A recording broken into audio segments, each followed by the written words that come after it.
Hello and welcome. Let's chat for a few minutes about The Elegance of the Hedgehog by Muriel Barbery, which is the most recent book that I finished. And as usual, following this chat, I will touch base briefly on what I'm currently reading, as well as chat a bit about what my tentative plans are for my next read. But for now, let's focus on The Elegance of the Hedgehog by Muriel Barbery. This was originally published back in 2006 in France, and then it had its first English translation, from what I could tell, in 2008. It was translated by Alison Anderson and published here in the U.S. by Europa Editions. So, The Elegance of the Hedgehog. Yeah, I was not familiar with this book. I think I had a vague recollection of it being out about 10 years ago, but somehow it just sort of escaped my radar. But it was brought to my attention a couple of different times by a frequent commenter, Lillian, and then her recommendation was seconded by another fairly frequent commenter, Debbie. And so those two folks, I value their opinions on books, so I decided to take a look at it, and I discovered that the author, Muriel Barbery, teaches philosophy, so I was pretty much sold after that, for sure, just to be curious about what she would write about. So, and it turned out to be a wonderful experience. I found this book to be a wonderful sort of little gem. So let's chat a bit about what it's about. So it's sort of hard to describe, so I hope I can do it justice. I don't want to give anything away as far as spoilers go. It's not a book that's terribly driven by spoilers, but I guess you could say there are spoilers in it, but I will not give anything away that I think would detract from reading it, if you're not familiar with the book at all.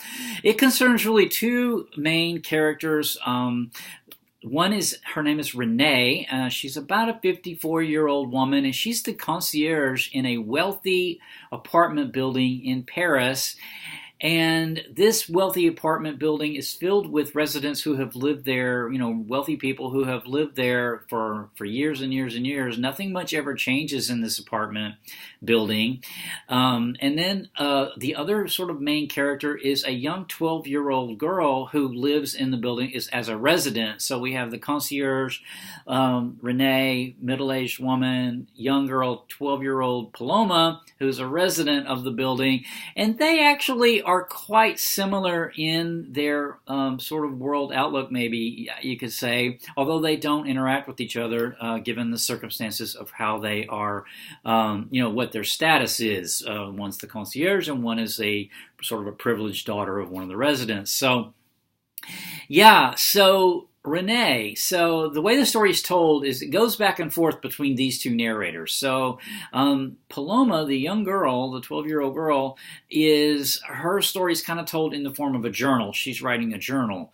And so we get her point of view from that. And then Renee's is sort of told in a similar way. I guess she's not really writing a journal, but it's told in this sort of first person sort of narrative, as if it were a journal or a diary.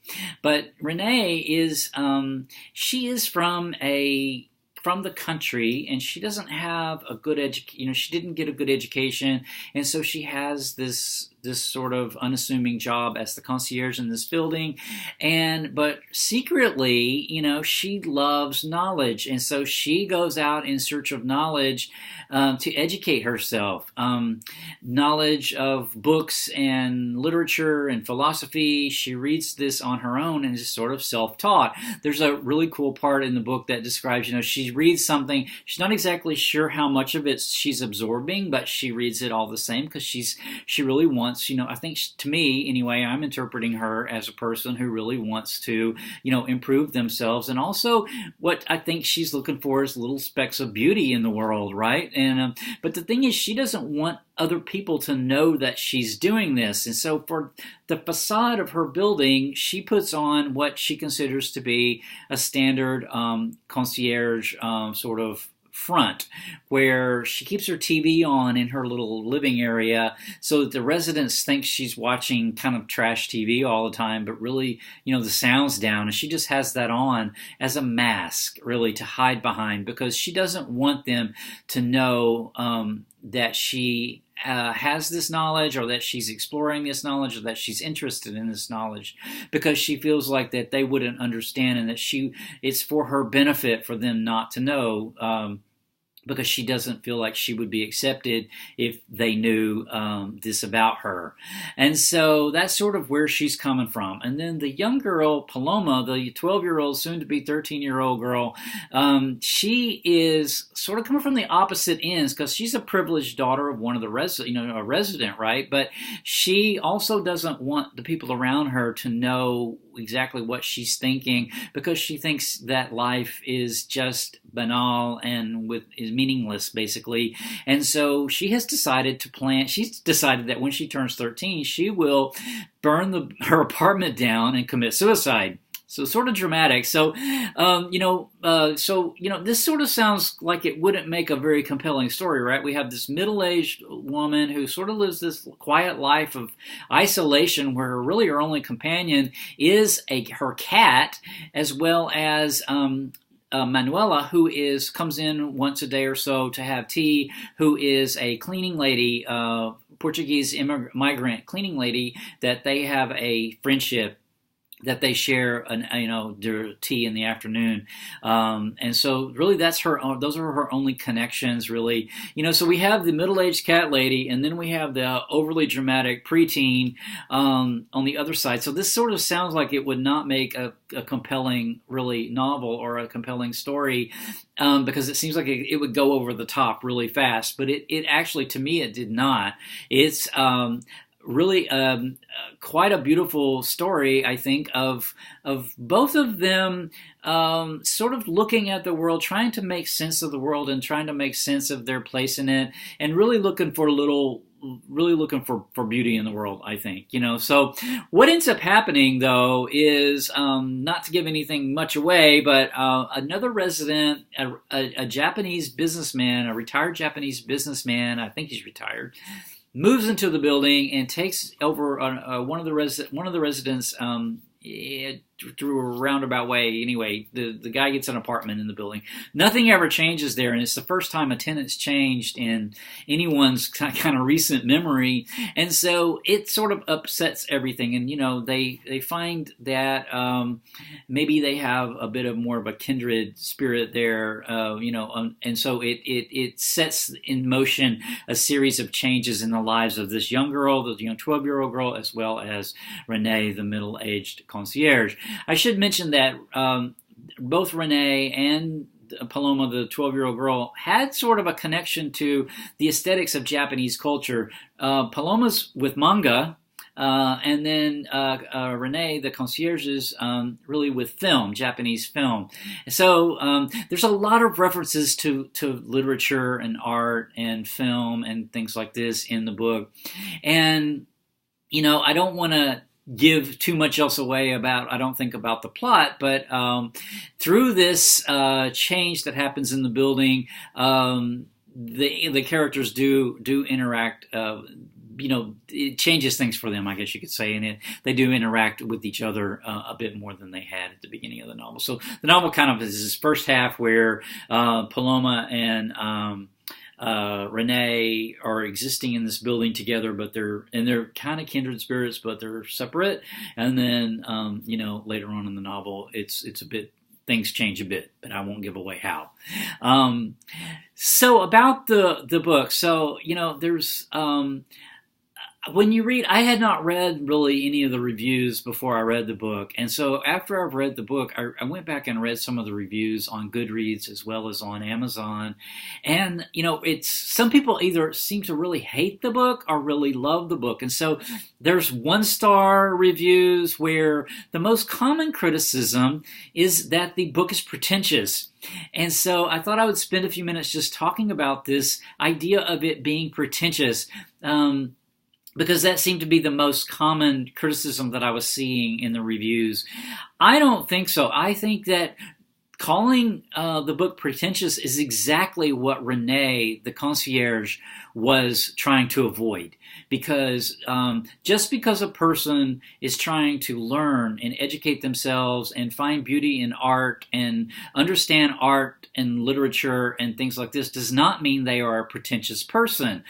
Pretense is when you're using this sort of knowledge to try to make people, to try to prop up what people think of you. And Renee doesn't do this. The concierge doesn't do this because no one knows she even explores this. No one even really knows she has this side of herself.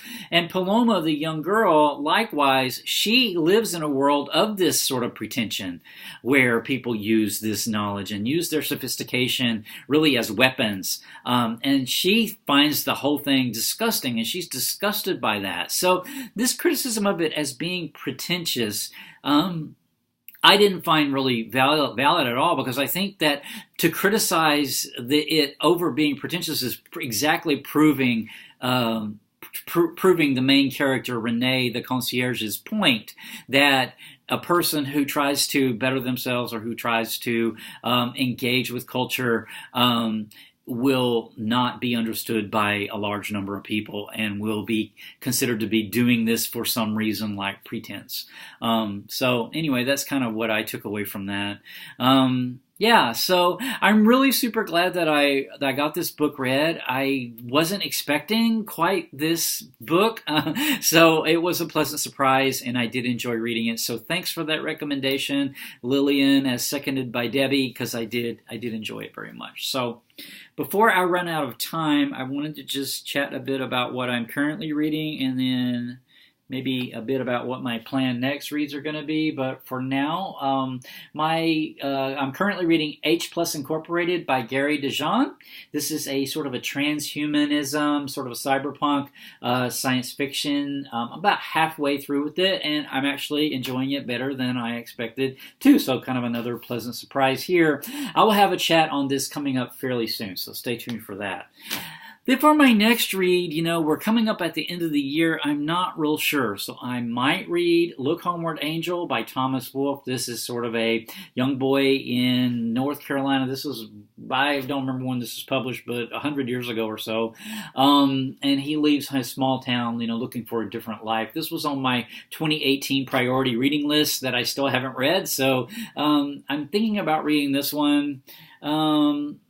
I might also read, also got this one on my radar, Verena by Charles Frazier. Charles Frazier wrote one of my favorite books called Mountain. This is Verena. This is a historical fiction around, Verena is the wife of President of the Confederacy, Jefferson Davis. So not real sure about this one. I do want to read it for sure. It was just released this year, but I'm not sure if I'm going to read it next or just when. But, let's see. And I might still read Delphi.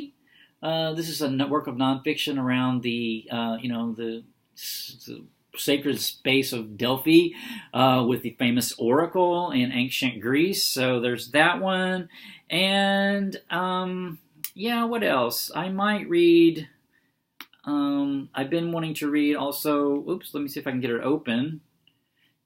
Killing Commendatore by Haruki Murakami. This is Haruki Murakami's latest novel. So, I don't know. I'm still up in the air about which one of these I'm going to tackle next. So I guess it will be a surprise. I will let you know in the next chat, which will be about H Plus Incorporated. So stay tuned for that. Take care. Bye.